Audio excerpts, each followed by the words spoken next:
মৰমৰ ছাত্ৰ ছাত্ৰীসকল, আমি পৰীক্ষা পাঠটো পুনৰ আৰম্ভ কৰিব খুজিছোঁ। তোমালোকে কিতাপখন উলিয়াই ল'বা। য'ৰ পৰা থাকি গৈছে তাৰ পৰা কিতাপখন চোৱাচোন। किसान ने देखा कि एक गौठे हुए बदन का लंबा आदमी सामने खड़ा है। दौड़कर बोला, हुजूर, मैं आपसे कैसे कहूँ?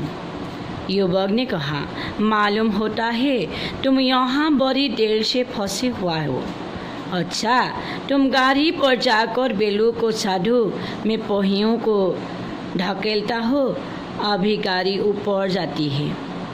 किसान गाड़ी पर आकर बैठा। युवक ने पहियों को जोर लगाया और खिसकाया। किशोर बहुत ज़्यादा था, वह घुटनों तक जमीन में गिर गया, लेकिन उसने हिम्मत न हारी। খেতিয়কজনে দেখিবলৈ পালে যে এজন সুন্দৰ গঠনৰ চেহেৰাৰ সৈতে এজন ওখ মানুহ ওচৰত থিয় হৈ আছে, আৰু সেইকাৰণে তেওঁ ভয়ে ভয়ে ক'লে যে মহাশয়, মইনো আপোনাক কেনেকৈ কওঁ? তেতিয়া যুৱকজনে ক'লে যে অনুমান হৈছে তুমি ইয়াত বহু দেৰিৰ পৰা অপেক্ষা কৰি আছা। বাৰু ভাল কথা, তুমি এতিয়া গাড়ীখনলৈ যোৱা আৰু বলদকেইটাক খেদা, মই চকাকেইটা ঠেলি দিওঁ আৰু গাড়ীখন এইমাত্ৰ ওপৰলৈ উঠিব। খেতিয়কজন গাড়ীত বহিল আৰু সেই যুৱকজনে চকাকেইটা খুব জোৰ দি টানিলে। বোকা বহুত বেছি হোৱাৰ কাৰণে তেওঁৰ আঁঠুলৈকে ভৰি সোমাল, কিন্তু তেওঁ সাহস নেহেৰুৱালে। उसने फिर जोर लगाया। उधर किसान ने बेलों को ललकारा। बेलों को सहारा मिला, उनकी हिम्मत बन गई। उन्होंने कंधे झुकाकर एक बार जोर लगाया, बस गाड़ी नाले के ऊपर थी। किसान युवक के सामने हाथ जोड़कर खड़ा हो गया और बोला, महाराज, आपने आज मुझे उबार लिया, नहीं तो सारी रात यहीं बैठना पड़ता। युवक ने हंसकर कहा, आप मुझे कुछ इनाम देंगे? किसान ने गंभीर भाव से कहा, नारायण चाहेंगे तो दीवानी आपकी ही मिलेगी। युवक ने किसान की तरफ गौर से देखा। उसने मन में एक संदेह हुआ, क्या ये सुजान सिंह तो नहीं? आवाज़ मिलती जुलती है, चेहरा मुहरा भी वही है। किसान ने भी उसकी और तीव्र दृष्टि से देखा। शायद वह उसने दिल के संदेह को भाप गया। मुस्कुराकर बोला, गहरे पानी में बैठने से मोती मिलता है। খেতিয়কজনে তেওঁ পুনৰ জোৰ দিলে। ইফালে খেতিয়কজনেও বলদকেইটাক উৎসাহিত কৰিলে। বলদকেইটাৰ সহায় ইতিমধ্যে পোৱা গ'ল। সিহঁতৰো সাহস বাঢ়িল। সিহঁতে কাণ জোকাৰি আকৌ এবাৰ জোৰ দিলে, বল দিলে। ইতিমধ্যে গাড়ী ওপৰলৈ উঠিল। খেতিয়কজনে সেই যুৱকজনৰ ওচৰত হাত জোৰ কৰি থিয় হৈ ক'লে, মহাৰাজ, আপুনি মোক আজি এই বিপদৰ পৰা উদ্ধাৰ কৰিলে, নহ'লে হয়তো মই গোটেই ৰাতিটো ইয়াতে পাৰ কৰিবলগীয়া হ'লহেঁতেন। তেতিয়া যুৱকজনে হাঁহি ক'লে, আপুনি ইয়াৰ বাবে মোক কিবা এটা পুৰস্কাৰ দিব লাগিব। খেতিয়কজনে বৰ গম্ভীৰভাৱেৰে ক'লে, ভগৱানে কৰিলে, নাৰায়ণে বিচাৰিলে সেই দেৱান পদটো হয়তো আপুনিও পাব পাৰে। আৰু তেতিয়া সেই যুৱকজনৰ খেতিয়কজনৰ ওপৰত সন্দেহ হ'ল। তেওঁ বৰ গম্ভীৰভাৱে চালে, কি কেনেবাকৈ এজন সুজান সিংহ নহয়তো? ইতিমধ্যে শব্দ পোৱা গ'ল। সেই ৰূপ আৰু চেহেৰা তেওঁৱেই হয়। খেতিয়কজনেও সেই ডেকাটোলৈ খুব তীব্ৰ দৃষ্টিৰে চালে। সম্ভৱতঃ তেওঁৰ অন্তৰত সন্দেহৰ ভাৱ উপজিল আৰু হাঁহি ক'লে যে গভীৰ পানীত ডুবিলেহে মুকুতা বিচাৰি পোৱা যায়। निदान महीना पूरा हुआ। चुनाव का दिन आ पहुँचा। उम्मीदवार लोग पत्रकाल से ही अपनी किस्मत का फैसला चुनने के लिए उत्सुक थे। दिन काटना पहाड़ हो गया। प्रत्येक के चेहरे पर आशा और निराशा के रंग आते थे। नहीं मालूम आज किसके नसीब जाएंगे, न जाने किस पर लाखमी की कृपा दृष्टि होगी। संध्या समय राजा साहब का दरबार सजाया गया। शहर के रईस और धनाढ्य लोग, राज के कर्मचारी और दरबारी और दीवाने के उम्मीदवारों के समूह सब रंग बिरंगी सज धज बनाए आवे राजे उम्मीदवारों के कलेजे धड़क रहे थे। इतिमध्ये সেই এমাহৰ নিৰ্ণয় সম্পূৰ্ণ হ'ল। এতিয়া নিৰ্বাচনৰ দিন আহিল সমাগত। পৰীক্ষাৰ্থীসকল খুব পুৱাতেই তেওঁ নিজৰ ভাগ্য নিৰ্ণয় কৰিবৰ কাৰণে উৎসুক হৈ থাকিল শুনিবৰ কাৰণে। আৰু সেই দিনটো পাৰ কৰিবলৈ টান হৈ পৰিল, পাহাৰৰ সদৃশ টান হৈ পৰিল। প্ৰত্যেকৰে মুখত কিছু আশা আৰু নিৰাশাৰ ৰং ফুটি উঠিল। নাজানি কাৰবাৰ ভাগ্য ফুলিব আৰু কাৰবাৰ কেৱল লক্ষ্মীৰ কৃপা দৃষ্টি পৰিব। ইতিমধ্যে সন্ধ্যাৰ সময় হ'ল। ৰাজা চাহাবসকলে দৰবাৰ ৰাজসভা সজোৱা হ'ল। চহৰৰ ধনী মানি লোকসকল সমাবেত হ'ল। ৰজা কৰ্মচাৰী, ৰাজদৰবাৰৰ লোকসকল আৰু দেৱান পদৰ পৰীক্ষাৰ্থীসমূহ সকলোৱে ৰং বিৰঙৰ সাজ পৰিধান কৰি আসনত বিৰাজমান হ'ল আৰু পৰীক্ষাৰ্থীসকলৰ কলিজা কঁপিবলৈ ধৰিলে।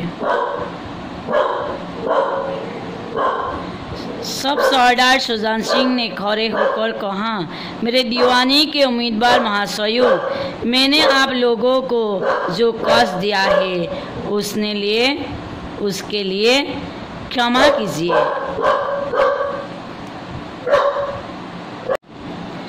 निदान महीना पूरा हुआ। चुनाव का दिन आ पहुँचा। उम्मीदवार लोग पत्रकाल से ही अपनी किस्मत का फैसला सुनने के लिए उत्सुक थे। दिन काटना पहाड़ हो गया। प्रत्येक के चेहरे पर आशा और निराशा के रंग आते थे।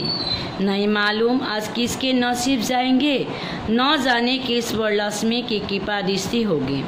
संध्या समय राजा साहब का दरबार सजाया गया।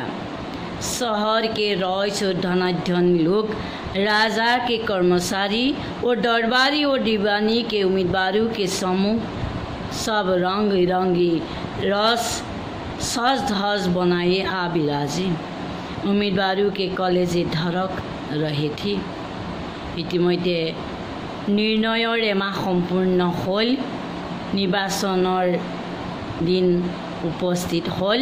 পৰীক্ষাৰ্থীসকলে খুব পুৱাতেই নিজৰ ভাগ্যৰ নিৰ্ণয় শুনিবৰ কাৰণে উৎসুক হৈ পৰিল। দিন পাৰ কৰাটো তেওঁলোকৰ কাৰণে কঠিন হৈ পৰিল। প্ৰত্যেকৰে চেহেৰাত আশা আৰু নিৰাশাৰ ৰং ফুটি উঠিল।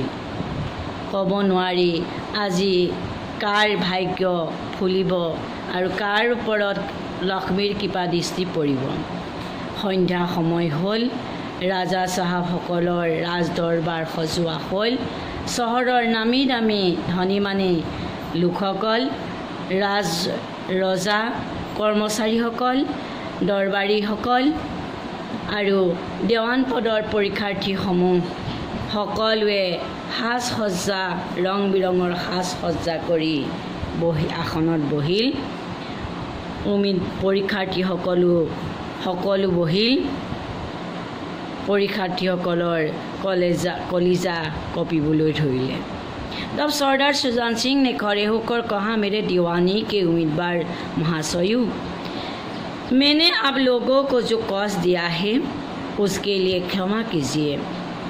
मुझे इस पद के लिए ऐसे पुरुष की आवश्यकता थी जिसके हृदय में दया हो और साथ ही साथ आत्मबल भी। हृदय वही है जो उदार हो, आत्मबल वही है जो आपत्ति का इरादा के साथ सामना करे।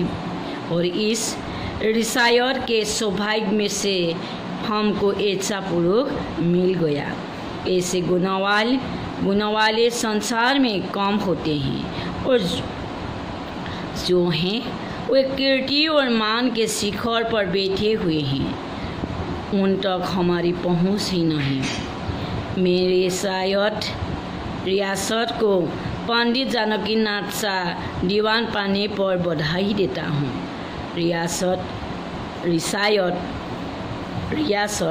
के कर्मचारी और रईसों ने पंडित जानकीनाथ की तरफ देखा और उम्मीदवारों के दल की आंखें उधर उठी, मगर उन आँखों में सत्कार था और इन आँखों में ईर्ष्या।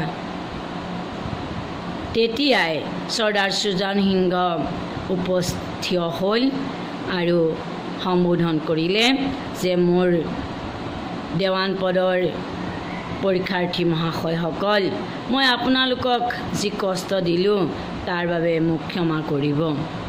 মই এই পদটোৰ বাবে এনেকুৱা এজন পুৰুষৰ আৱশ্যকতা অনুভৱ কৰিছিলোঁ যাৰ হৃদয়ত দয়াৰ লগতে আত্মবলো থাকিব। হৃদয় তেওঁ এনেকুৱা হ'ব যাৰ হৃদয় উদাৰেৰে ভৰা, আত্মবল থাকিব লাগিব, যি আপত্তিৰে বীৰত্বৰে লগতে প্ৰত্যাহ্বান জনাব লাগিব, সন্মুখীন হ'ব লাগিব। আৰু এই ৰাজ্যৰ সৌভাগ্য এইটোৱে যে এনেকুৱা এজন পুৰুষ আমি ইতিমধ্যে পাইছোঁ। এনেকুৱা গুণ সম্পন্ন পৃথিৱীত হয়তো কমহে পোৱা যায় আৰু কীৰ্তি আৰু সন্মানৰ শিখৰত হয়তো তেওঁই বহিব পাৰে। তেওঁ এতিয়ালৈকে আমাৰ মাজত উপস্থিত হোৱা নাই। মই ৰাজ্যৰ পণ্ডিত জানকীনাথ নাথক দেৱান পদটোৰ পাবৰ বাবে ওলগ জনাইছোঁ, সম্ভাষণ জনাইছোঁ। আৰু সেই ৰাজ্যৰ কৰ্মচাৰীসকল, ধনীমানী লোকসকলে পণ্ডিত জানকীনাথৰ ফালে চালে আৰু প্ৰাৰ্থীসকলৰ দলটো তেওঁৰ ফালে চকু ওপৰত উঠালে। কিন্তু তেওঁলোকৰ চকুত, কিছুমানৰ চকুত সৎকাৰৰ ভাৱ ফুটি উঠিছিল আৰু কিছুমানৰ অন্তৰত ঈৰ্ষা বা হিংসাৰ ভাৱ ফুটি উঠিছিল। सरदार साहब ने फिर फरमाया, आप लोगों को तो यहाँ शिकार करने में कोई आपत्ति न होगी कि जो पुरुष स्वयं जख्मी होने पर एक गरीब किसान की भरी हुई गाड़ी को दलाल से निकाल कर नाले के ऊपर सहाये, उसके हृदय में साहस, आत्मबल और उदारता का निवास है। ऐसा आदमी गरीबी को कभी न सताएगा। उसका संकल्प दृढ़ है जो उसके चित्त को स्थिर रखेगा। वह चाहे धोखा खा जाए परंतु दया और धर्म के मार्ग से कभी न हटेगा। सरदार साहबे पुनर आरम्भ करिले, आपनालोके हयतो তেওঁলোকৰ এইজনক স্বীকাৰ কৰিবলৈ কোনো আপত্তি নাথাকিব। আৰু যিজন পুৰুষে নিজে আঘাতপ্ৰাপ্ত হৈও এজন দুখীয়া খেতিয়কৰ শস্যৰে ভৰা গাড়ীখন বোকাৰ পৰা ওপৰলৈ নদীৰ ওপৰলৈ উঠালে আৰু সেইজনেৰে হৈছে হৃদয়ত সাহস, আত্মবল উদাৰতাৰ ভঁৰাল স্বৰূপ। আৰু এনেকুৱা এজন মানুহে দুখীয়া লোকসকলক কেতিয়াও কষ্ট নিদিয়ে। তেওঁলোকৰ তেওঁৰ সংকল্প দৃঢ় আৰু তেওঁৰ অন্তৰো সদায় স্থিৰ হৈ থাকিব।